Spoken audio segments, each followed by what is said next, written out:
is gravely concerned by the announcement made by the Russian Federation to recognize Donetsk and Luhansk regions of Ukraine as independent states.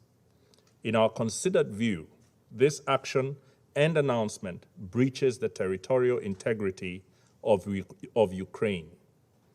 We do not deny that there may be serious security concerns in these regions, but they cannot justify today's recognition of these regions as independent states, not when there are multiple diplomatic tracks available and underway that have the ability to offer peaceful solutions. Mr. President, this situation echoes our history. Kenya and almost every African country was birthed by the ending of empire. Our borders were not of our own drawing.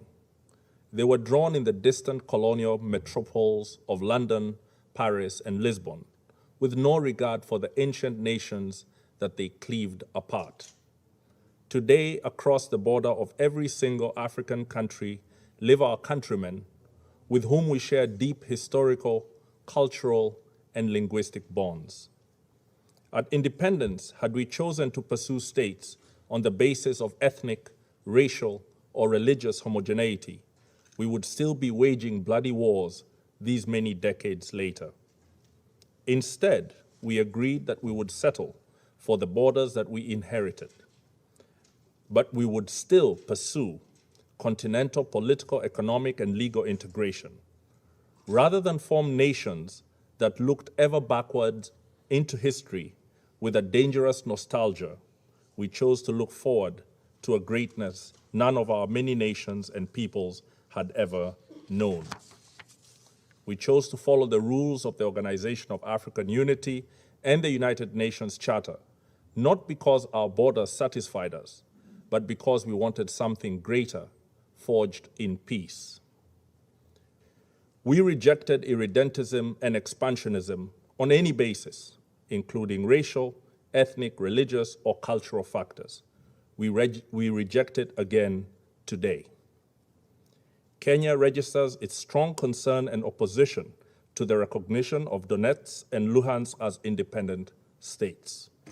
We further strongly condemn the trend in the last few decades of powerful states, including members of this Security Council, breaching international law with little regard. Multilateralism lies on its deathbed tonight. It has been assaulted today as it has been by other powerful states in the recent past.